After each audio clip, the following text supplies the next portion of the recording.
Hey everyone, Let's Lounge here. In this tutorial, this is actually going to be a Photoshop tutorial where I'm going to show you how to add realistic light to pretty much any source, a light bulb, street lamp, anything like that. This technique can actually work with a lot of different light sources. I'm doing this because I've seen a couple tutorials on people doing it one way, and I think there's a little bit of an easier way to do it, and I've been using this method for a long time. So let's go ahead and get into it. We have this image here of a light bulb, very cool image, and what's going to really make this a lot better than some of the other tutorials I've seen, they've taken a photo from kind of far away and they've added the light there. That's a lot easier when an object is far away. This one is a light bulb kind of right in your face here, so it's going to be a little bit harder, but the technique actually works the same no matter what.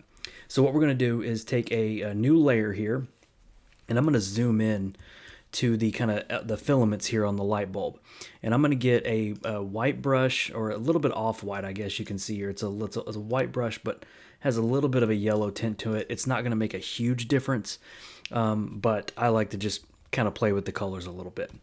And I'm going to get a small brush. I'm going to take my flow all the way up to 100, so opacity 100, flow 100, and all I'm going to do is paint along those filaments with that color, just like that, because those would be obviously lit up if the light bulb was actually on.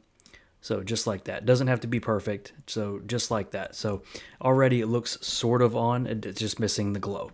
So now what we're going to do is we're going to actually add the actual glow of the light bulb. So to do that, I'm going to create a new layer. I'm going to go to Edit, Fill, and I'm going to fill it with black. So it's going to turn the whole thing black here. And now I'm going to go to Filter, Render, and then Lens Flare. And there's a couple here to choose from. You got the 50, 300, 35 millimeter, 105 Movie Prime. A lot of people like the Movie Prime because it's fun, but it really doesn't go with this effect. So I like to really choose the 105 Prime. And with the brightness, you don't really have to play with the brightness on here. It's actually going to mess it up if you do a little bit more of a brighter color or more of luminance. So I like to keep it around 95, 100, somewhere around there. I'm actually going to go right in between 92 there. I like to try to keep it in the center or a little bit off. And the reason I like to do it just a little bit off is this little, it's hard to see, but you have a little bit of a reflection coming off, and that's kind of what I want. If you do it straight on, you're kind of missing that. It's still okay, it still will work, but just to have that little bit of reflection of like a lens flare, that's what I like to see there. So I'm going to go ahead and click OK, and that's going to generate that lens flare. Now to get rid of the black, we're just going to change the blending mode to screen. So now we have all the black is gone, and now we have this little light that we can move around. So I'm going to do a transform here, and I'm going to make it kind of fit, just scale it up a little bit to right here, kind of put it in the middle where I want it to be, covering the light. There we go. All right, so now it kind of looks like it's on already, but what we need to do is actually blur it a little bit. If you zoom in here, you can see there's really harsh lines from that lens flare effect there.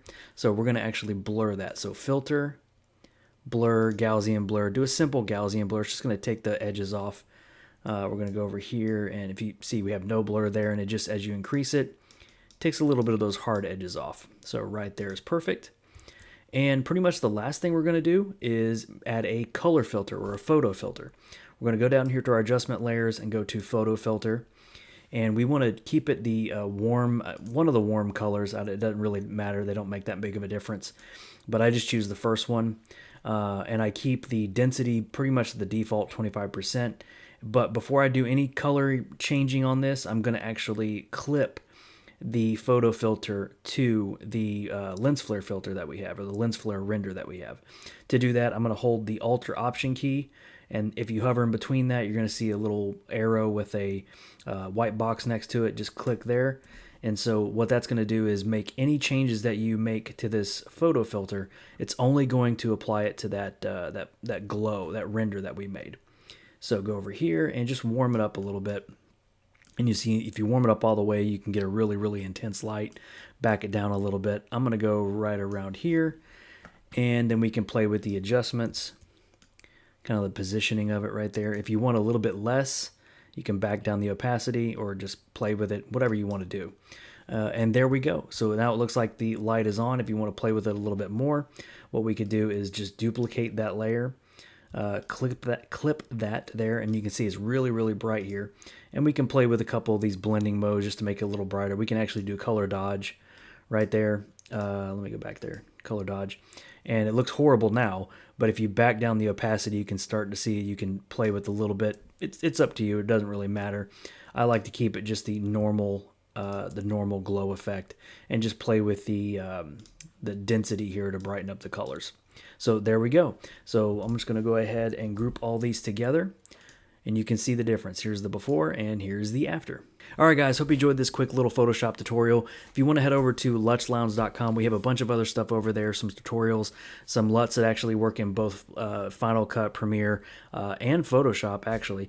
All those LUTs work there as well, so they can work on your photos and videos together. So if you want to check that out, head over to lutzlounge.com, and I hope to see you guys in the next video.